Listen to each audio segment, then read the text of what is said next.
Sir అయితే ఇప్పుడు Congress party వచ్చి తెలంగాణ గవర్నమెంట్ ఫామ్ చేసి 9 నెలలు అవుతుంది. ఎలా ఉంది సార్ పాలన కాంగ్రెస్ పార్టీ? అంటే ఇంకా అదే స్లో అయిపోయింది, గాడిన పడట్లేదు. నిరంతరం ఇచ్చినటువంటి హామీలు. ఎందుకంటే కాంగ్రెస్ పార్టీ ఏంటంటే ప్రజలకి కొండకెంటకే కట్టింది. ఎలక్షన్ టైంలో వాళ్ళు ఒక మేనిఫెస్టో విడుదల చేశారు, 6 గ్యారంటీలు అన్నారు, రైతు రుణమాఫీ అన్నారు, రైతు భరోసాది 15,000 అన్నారు. ఈ 6 గ్యారంటీలను వచ్చిన 100 రోజులు రాగానే ఇమ్మీడియట్గా ఇంప్లిమెంటేషన్ చేస్తామన్నారు. వచ్చిన తర్వాత 100 రోజుల్లో ఇంప్లిమెంటేషన్ చేస్తామన్నారు. తొలి సంతకం డిసెంబర్ 9నే పెడతామని అన్నారు. ఇదే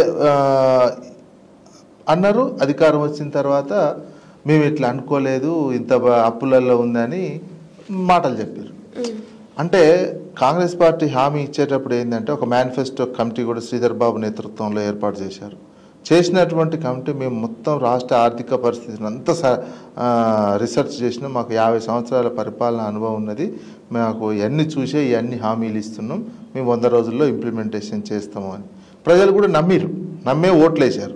ఓట్లేసి గెలిచిన తర్వాత మేము ఇన్ని అప్పులలో ఉన్నాయి. తర్వాత ఏం చెప్తున్నారు? గెలిచిన కాడి నుంచి ఈ రాష్ట్రం అప్పులలో ఉన్నది, మేము ఈ పథకాలు ఇంప్లిమెంటేషన్ చేయలేకపోతున్నాం అని సగం చేసి పెడుతున్నారు అన్నీ.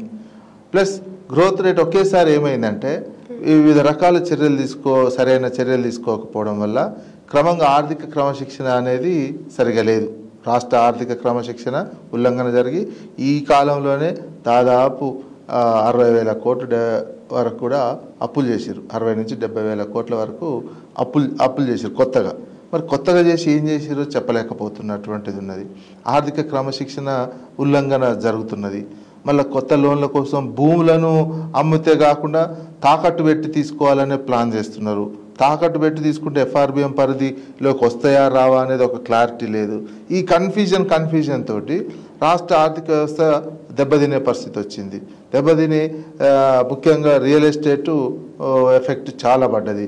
మన వ్యవసాయం తర్వాత ఎక్కువగా ఆధారపడినటువంటిది తెలంగాణలో రియల్ ఎస్టేట్ లాగానే ఉన్నది.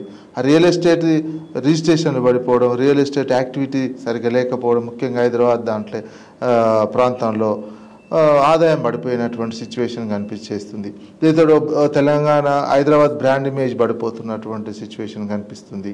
ఈ రకంగా పరిపాలన అంత సాఫీగా, అంత గ్రోత్ రేటు పెరిగే విధంగా, ఆర్థికంగా బలోపేతం అయ్యే విధంగానైతే ఈ 9 నెలల కాలంలో లేనటువంటి అంశం. మధ్యలోనే ఒక హైడ్రాను తీసుకొచ్చారు.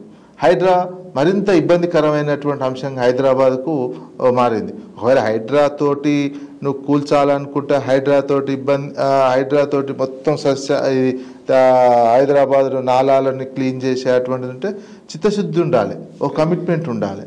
ఏంది ముందు వాళ్ళ రాజకీయ కోణంలోనే చేస్తున్నారనే ఆరోపణలు ఎందుకు వస్తున్నాయి? ముందు వాళ్ళ పార్టీకి సంబంధించినటువంటి నాయకులే కనుక తీసేసినట్లయితే, కొట్టేసినట్లయితే ప్రజలు గట్టిగా విశ్వసించారు, హైడ్రా ఓ రకంగా చేస్తుందేమో హైడ్రా. కానీ వాళ్ళు అలా చేయట్లేదు. సామాన్యులది పేదలే కూల్స్తున్నారు. ఇప్పటికీ 23 చోట్ల 266 కూలగొట్టారు. కేవలం 113 ఎకరాలు మాత్రమే స్వాధీనం చేసుకున్నామని ప్రకటన చేయలేదు. ఈ 113 ఎకరాలు కూడా ఎక్కువైంది పేదలు, మధ్యతరగతి ఉన్నది. ఒక ఇద్దరి మాత్రమే పెద్దవాళ్ళు కూలగొట్టి మిగతా అన్ని చిన్న వాళ్ళే కూలగొట్టినట్టు అయిపోయేసరికి దాని మీద విశ్వాసము, నమ్మకం కలగకపోగా మొత్తం ఒక రియల్ ఎస్టేట్ వ్యాపారులకు భయం జ్వరబడింది. మనది ఎక్కడ అంటే ఇప్పటికే రేరా ఉండే, జిహెచ్ఎంసీ ఉండే, హెచ్ఎండిఏ ఉండే, అన్ని రకాల అనుమతులు తీసుకున్న తర్వాత కూడా ఇప్పుడు వచ్చి హైడ్రా అనుమతులుగా ఎన్ఓసి పెట్టాలి అంటే మళ్ళీ అది నెక్స్ట్ వస్తారు. నెక్స్ట్ ఇంకే గవర్నమెంట్ అయినా వచ్చి హైడ్రా కాదు ఇంకో ఎన్ఓసి తీసుకోవాలి అంటే 30 ఏళ్ల క్రితం 40 ఏళ్ల క్రితం కొన్ని జీవిస్తున్నటువంటి వాళ్ళని కూడా ఇబ్బంది పెట్టేటువంటి పరిస్థితి రావటం జరిగింది. హైడ్రా తీసుకుంటే జాగ్రత్తగా ఒక లెక్క ప్రకారం 5-6 లక్షల ఇండ్లు కూల్చాల్సి వస్తుందని ఒక అంచనా ఉన్నది. మరి ఇప్పుడు 5-6 లక్షల ఇండ్లు హైదరాబాద్లో కూల్చడం సాధ్యమా? హైదరాబాద్లో 5-6 లక్షల ఇండ్లు కూలిస్తే హైదరాబాద్ ఏం కావాలి, అక్కడ ప్రజలు ఏం కావాలి, హైదరాబాద్ బ్రాండ్ ఇమేజ్ ఏం కావాలి, హైదరాబాద్లో రియల్ ఎస్టేట్ ఏం కావాలి? 5 లక్షల ఇల్లు అంటే ఏం కావాలి? ఎంతమంది రోడ్డు మీద పడిపోతారు, ఏమవుతుంది? దీనికి కాకపోతే సొల్యూషన్ మీరు ఉన్నటువంటి అంత చిత్తశుద్ధి చేయాలనుకుంటే మీరు ముందు మీ నాయకులే కట్టారు. ఎఫ్టీఎల్లో ఉన్నది, బఫర్ జోన్లో ఉన్నారు, మీరు మంత్రులవి కూడా ఉన్నాయి. ఇట్లాంటి వాటి మీద గట్టి చర్యలు తీసుకుంటే కొత్తగా కట్టేటువంటి వాళ్ళైనా ఆపుతారు. కొంతమంది ఉన్నటువంటి పేదవారు కావచ్చు, మధ్య తరగతిని వాళ్ళని ఖాళీ చేయించి తర్వాత ఏదో చేయొచ్చు. మీరు ఏకదమ్ రాజకీయ దురుద్దేశమే ఎక్కువ కనిపిస్తుంది, ఆరోపణలు అవి వస్తున్నాయి కదా. ఒకేసారి రియల్ ఎస్టేట్ పడుకోవడం వల్ల వచ్చిన ఎవరికి నష్టం? తెలంగాణ సమాజానికే నష్టం జరుగుతుంది. మీరు అదే అనుకోండి, హైడ్రాతో చేయాలి ఇవన్నీ. వాస్తవానికి గండిపేట అదేవిధంగా హిమాయత్ సాగర్ నీళ్లు డ్రింకింగ్ వాటర్కి సంబంధించినటువంటి హైదరాబాద్ వాడుతున్నాను. దాని ప్రయోగం కూడా చేశారు. హైదరాబాద్ ఆ 2 జలాశయాల నీళ్లు వాడకుండా మనం కృష్ణా గోదావరి వాటర్ సరిపోతున్నాయని ఒక 2 సంవత్సరాల క్రితం ప్రయోగం చేశారు. నీళ్లున్నా గండిపేట హిమాయత్ సాగర్ డ్రింకింగ్ వాటర్ హైదరాబాద్కు వాడకపోయినా సరిపోయినాయి. ఎందుకు? ఈ 311 జీవోని కూడా తీసేయాల్సినటువంటి అవసరం ఉంది. జనాభా పెరుగుతుంది. మనది ఏంటంటే జనాభా పెరిగినటువంటి రాష్ట్రము పెరుగుతుంది, భారతదేశంలో పెరుగుతుంది, మొత్తం పెరిగినటువంటిది.